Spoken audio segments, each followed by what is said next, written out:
Have you ever heard of the Kachinga? This unique semi-arid ecoregion in northeastern Brazil is home to roughly 10% of the country's plant species. Characterized by hot temperatures, infrequent rainfall, and enclaves of tropical forests, the area has two distinct seasons: a dry season, which lasts for most of the year, and a brief rainy season, within which rainfall is sporadic. Of course, a land of such extremes comes well equipped with species that are able to thrive within its climate. Here, the predominant vegetation is xerophytic, or drought-resistant, with many of the resident plants having small leaves or spines to reduce water loss during transpiration. For much of the year, these plants rely on stored water in their stems or leaves, or on deep root systems to access the groundwater below. The Kachinga is also home to a variety of wildlife species that have adapted to its hot and dry conditions, from water conservation and nocturnality to burrowing and estivating. These animals are quite at home in the Kachinga's often harsh environment. And now you know. The Campos rupestres are Brazil's rarest biome, and they're one of its most unique too, covering less than 1% of the country's land area, yet harboring roughly 15% of its plant species. This series of rocky highlands, quite surprisingly, is one of the most speciose ecoregions in the world, relative to its size, of course. Though the rocky, rugged environment may look near inhospitable, this challenging zone is still home to a number of species that have evolved to thrive in its often testing conditions, leading to a high level of endemism within the ecoregion. Despite its seemingly uniform appearance, the Campos rupestres actually contain a mosaic of microhabitats, including islands of isolated rocky outcrops in seas of grasslands and dry forests, as well as grassy knolls, rock crevices, and moist depressions. These microhabitats support different plant communities and contribute greatly to the area's overall biodiversity. And now you know.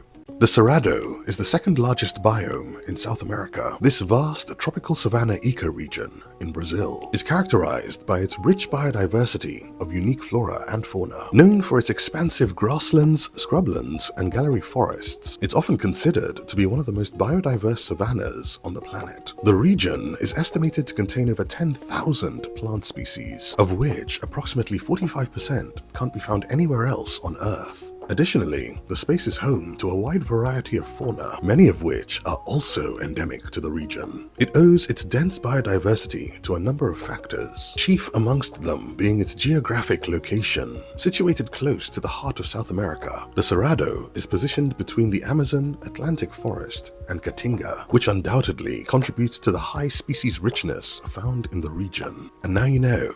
The Pantanal is the largest tropical wetland in the world, and it's home to the world's largest flooded grasslands too, located mostly in Brazil, but also extending into parts of Bolivia and Paraguay. It's renowned for its incredible biodiversity. The region is home to a rich array of wildlife, including jaguars, capybaras, giant otters, anacondas, anteaters, and a plethora of bird species. This ecoregion experiences distinct wet and dry seasons, which are accompanied by dramatic fluctuations in water level. During the rainy season, up to 80% of the area becomes flooded, creating a vast aquatic ecosystem. In contrast, the dry season sees water levels recede massively, concentrating wildlife around the remaining water sources. And now you know.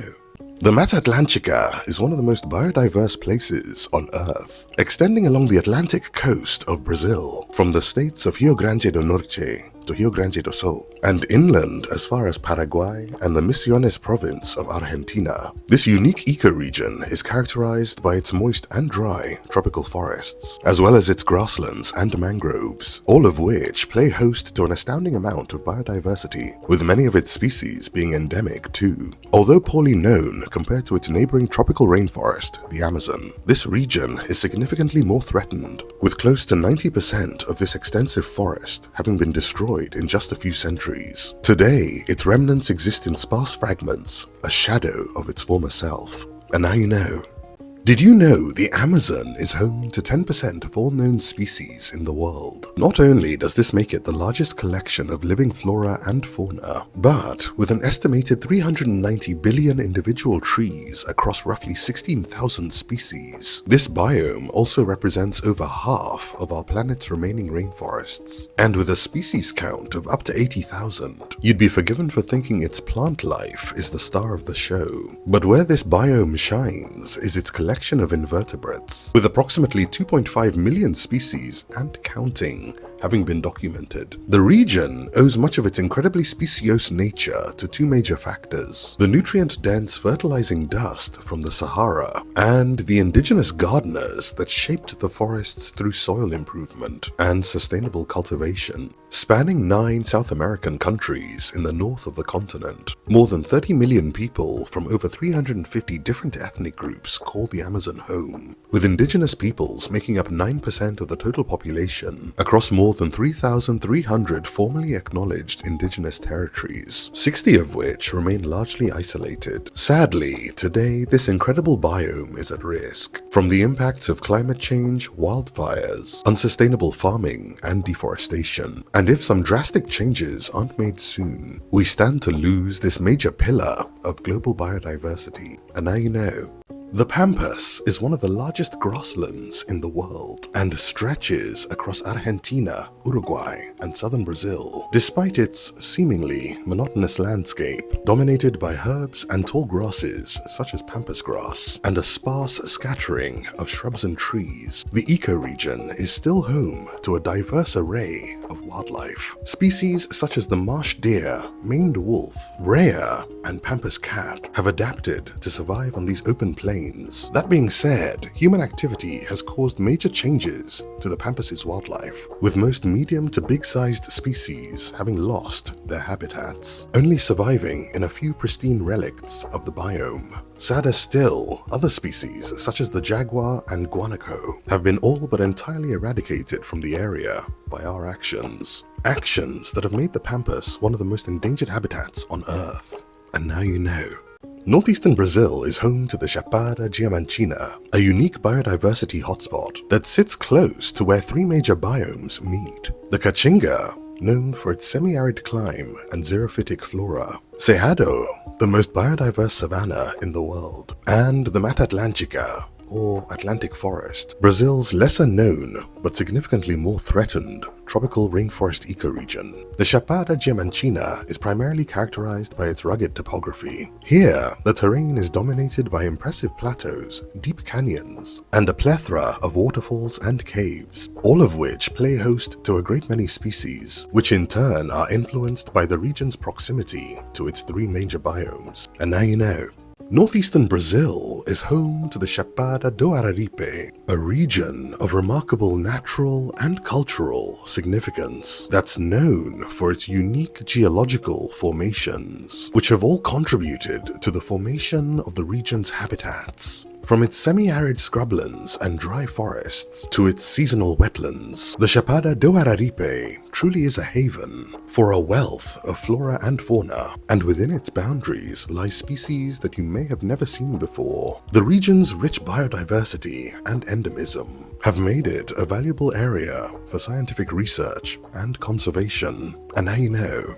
Have you ever heard of the Cerrado Espinhaço? This mountain range, located in the Brazilian states of Minas Gerais and Bahia, serves as a transitional zone between the Cerrado, Atlantica, and Cachinga, and is also home to the majority of the Campos rupestris, Brazil's rarest biome, all of which contributes to the range's extraordinary variety of fauna and flora, and status as one of Brazil's most biodiverse ecoregions. The mountains also feature dramatic landscapes, including rugged peaks, deep valleys, and extensive cave systems, which are largely composed of ancient Precambrian rocks that date back roughly 1 billion years, making the range one of the oldest mountain systems in South America. And now you know.